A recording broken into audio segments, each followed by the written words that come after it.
The following presentation is best experienced with headphones.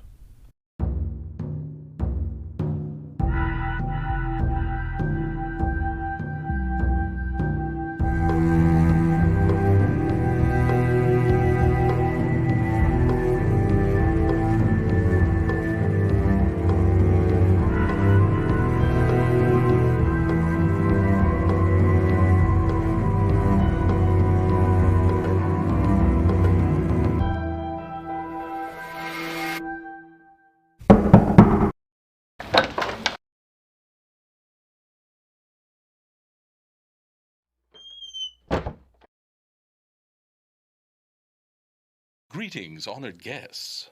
I know that our door is looking a little different today. In fact, much of the house has taken on a different look, while still other parts of it have stayed the same. Follow me, honored guests. The circle will be meeting you today in the study. I've seen the scratches that look to be from a rough, scaly surface. It gives the house two different sides almost, but all will be well. Violet, Nemo? Nan? Ah, pardon me, my guests. I shall have to investigate once I leave you in the capable hands of the Circle.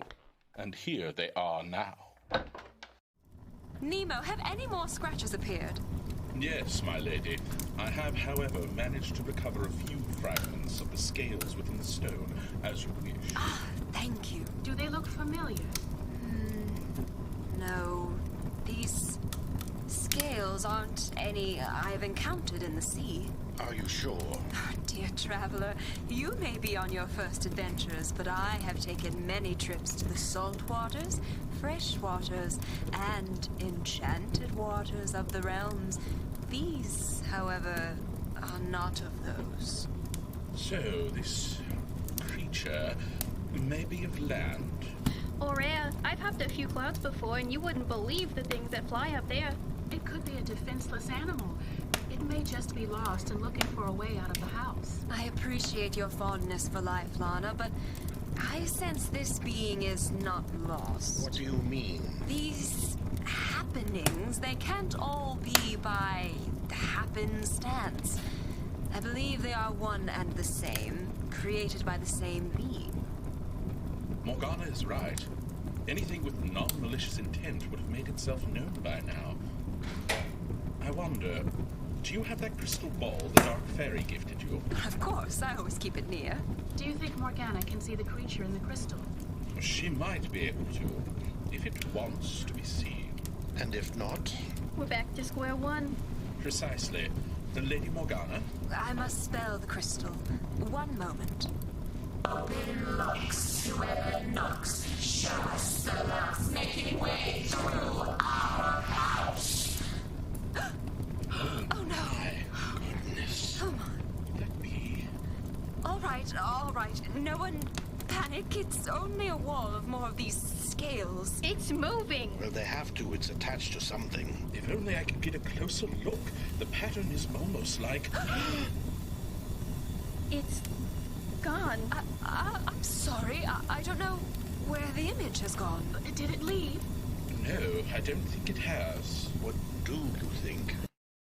What I think may have to wait, as I do believe I see the crackle of a story on those flames. The fire burns bright, with stories ever knowing. I see a novella. Yes, a novella with a strange character. Like what we got in the house? It won't be exact, but the flames always try to tell us something. This story was first published in 1886. By Scottish author Robert Louis Stevenson. Before we solve the strange case of our house, we must first look to the strange case of Dr. Jekyll and Mr. Hyde. Mr. Utterson was a practitioner of law, looking to investigate a strange series of events. Events so strange, it was difficult to see how many things were connected. Even stranger that it seemed the culprit was closer than Mr. Utterson may have originally thought. The search for Mr. Hyde. Mr. Enfield, a friend to our lawyer, and our Mr. Utterson were on the other side of the by street. But when they came abreast of the entry, Mr. Enfield lifted up his cane to point and remarked, Did you ever notice that door? Yes, I've seen it, Enfield. It is connected in my mind with a very odd story. Indeed, but what story is that? Well, I was coming home from some place about 3 o'clock of a winter morning, and my way lay through a part of town where there was literally nothing but lamps. All at once I saw two figures, a man who was stumping along eastward at a good walk, and a girl who was running as hard as she was able down a cross street. What happened? Well, the two ran into each other at a corner. And then came the horrible part. Of the thing. The man trampled calmly over the girl and left her screaming on the ground. It wasn't like a man. I gave a few holler, took to my heels, and brought him back to where there was already quite a group about the child. That was his reaction. He was perfectly cool and made no resistance. He gave me one look, so ugly that it brought a sweat on me. I remember the scene between the girl's family and the man. What are you doing, trampling a poor girl like that? Mummy! What happened? Somebody fetch a doctor. The doctor who came on site declared the girl was more scared than anything. What did the family do? Not just the family, but we all agreed that if he had any friends or any credit, we should see to it that he would lose them. I never saw a circle of such hateful faces. Hateful faces. Mr. Utterson and Mr. Enfield continued on. Mr. Utterson was increasingly concerned and inquired about the man. The man was in the middle of it all with a Cool, sneering look on his face. Did he ever say anything? Mr. Enfield went on to recount the events that included this mystery man. Mr. Enfield said he had spoken and said to all, If you chose to make capital out of the accident, I'll be naturally helpless. No gentleman but wishes to avoid a scene, name your figure. The crowd worked the figure up to £100 for the child's family. Once we had given him a figure, the next thing was to get the money. And where do you think he carried us but to the place with the door? And he offered you a check? I had every reason to believe it was a forgery. Not a bit of it. The check was genuine. A bad story. Very bad indeed. We did manage to acquire the name on that check, with it being true. Oh? It was a man by the name of Hyde. What sort of a man is he to see? He's not easy to describe. There was something wrong with his appearance, something displeasing, something downright detestable. Detestable. Mr. Enfield said he had never seen a man he so disliked. Yet he scarce knew why. Mr. Enfield continued. He's an extraordinary-looking man, and yet I can name nothing out of the way. I can't describe him, and yet not for want of memory, for I declare I can see him at this moment. That evening, Mr. Utterson came home to his house in somber spirits and sat down to dinner without relish. He found something troubling him and went into his business room. There he opened his safe, a document endorsed on the envelope as Dr. Jekyll's will, and sat down to study its contents. What am I searching for? What am I... There, at the bottom of the page, it provided not only that, in the case of the death of Henry Jekyll, all his possessions were to pass into the hands of his friend and benefactor, Edward Hyde.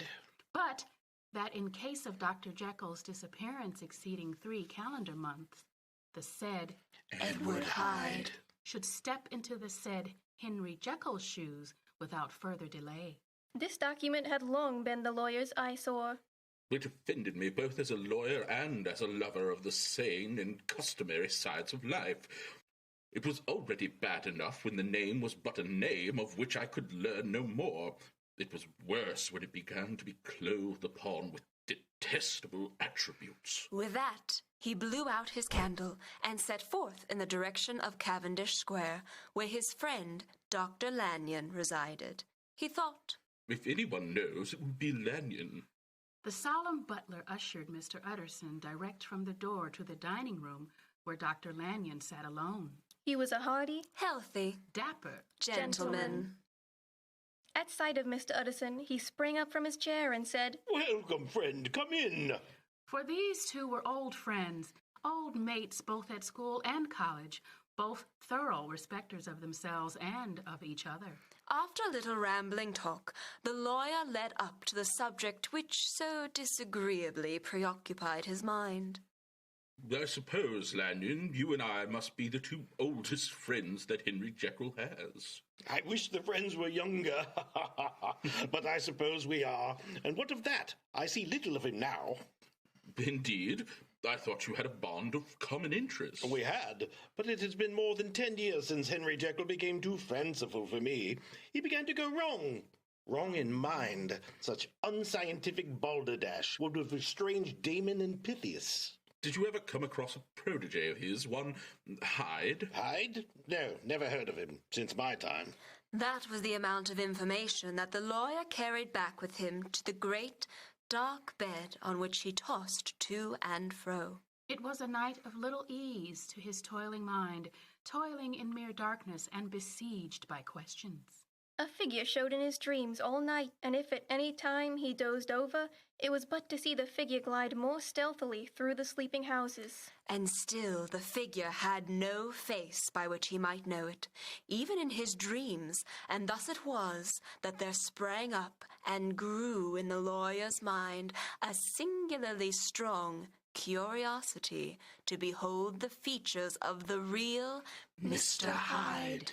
From that time forward, Mr. Utterson began to haunt the door in the by-street of shops. In the morning before office hours. At noon when business was plenty. At night under the moon. By all lights and at all hours. The lawyer was to be found on his own chosen post, Mr. Utterson thought. If he be Mr. Hyde, I shall be Mr. Seek. And at last his patience was rewarded. It was a fine, dry night. By 10 o'clock, when the shops were closed and the by-street was very solitary, and in spite of the low growl of London from all around, it was very silent. Mr. Utterson had been some minutes at his post when he was aware of an odd, light footstep drawing near. The steps drew swiftly nearer and swelled out suddenly louder as they turned the end of the street. Mr. Utterson turned to see this figure. He was small and very plainly dressed. He made straight for the door, crossing the roadway to save time, and as he came, he drew a key from his pocket like one approaching home. Mr. Utterson stepped out and touched him on the shoulder as he passed. Mr. Hyde, I think. That is my name. What do you want? Even though Mr. Hyde did not look Mr. Utterson in the face, the lawyer pressed on. I see you are going in. I'm an old friend of Dr. Jekyll's, Mr. Utterson of Gaunt Street. You must have heard my name, and meeting you so conveniently, I thought you might admit me. You will not find Dr. Jekyll. He is from home. How do you know me? On your side, will you do me a favor? With pleasure. What shall it be? Will you let me see your face? Mr. Hyde hesitated. But soon he made the decision to look up. Mr. Hyde was pale and small. He gave an impression of deformity without any nameable malformation. He had a displeasing smile. He had a sort of murderous mixture of timidity and boldness, and he spoke with a husky whispering and somewhat broken voice. All these were points against him, but not all of these together could explain the hitherto unknown disgust, loathing, and fear with which he regarded him. There must be something else, something more. If I could find a name for it, God bless me, the man seems hardly human. Oh, my poor old Henry Jekyll, if ever I read Satan's signature upon a face, it is on that of your new friend. Mr. Utterson gathered these thoughts in an instant, and continued. Now I shall know you again. It may be useful. Yes, it is well we have met and apropos. You should have my address. This took Mr. Utterson by surprise as he thought, Good God, can he too have been thinking of the will? And now, how did you know me? By description. Whose description? We have common friends. Common friends? Who are they? Jekyll, for instance. He never told you. I did not think you would have lied. Come, that is not fitting language. Mr. Hyde snarled aloud in a savage laugh. And the next moment disappeared into the house. The lawyer stood a while Mr. Hyde had left him. Then he made his way to Dr. Jekyll's house. Mr. Utterson stopped and knocked. Is Dr. Jekyll at home? I will see Mr. Utterson, but please, come in. Will you wait here by the fire, sir, or should I give you a light in the dining room? Here, thank you. Tonight there was a shudder in Mr. Utterson's blood. The face of Hyde sat heavy on his memory. He felt a nausea and distaste of life.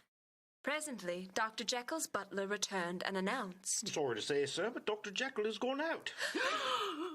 The end.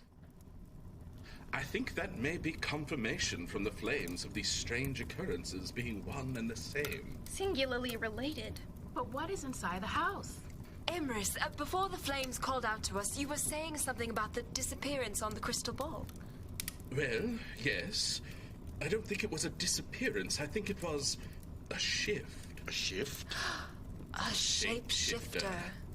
Yes. This complicates things. What kinds of creatures can shapeshift? You don't want to know. I might. Yes, we need to have a house meeting about our resident, but first, let us say goodbye to our guests. Yes, Morgana, I agree. For now, honored guests, we must say goodbye. I do believe I see a crackle of a story on those flames. But for next time... The fire burns low, with stories ever glowing. Traveler, I'll need you to go to the Lana, West Wing you to will pick come up with my me. Honored guests, come, follow me. And don't you worry. The Circle will have this figured out when next you see them. Or at least have more answers. What are the questions? My apologies, dear guests. Nan and I have been conversing more. Only I wonder at times if it is truly her.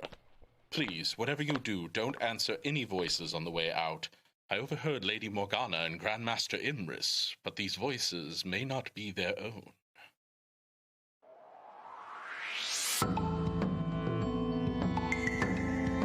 You have been listening to The House of Branching Paths, a theatrical podcast experience brought to you by Round Two It Productions, created by Mark Kilmer and Carol Ann Miller, with featured artists Kimmy Kidd, Bill Blanky, and Caitlin Sowers, with music by Elegy. For even more content, join us on our Patreon, or for more stories like these, be sure to visit your local library. Thank you for joining us, honored guests, and remember, the fire may burn low, but the stories are ever glowing.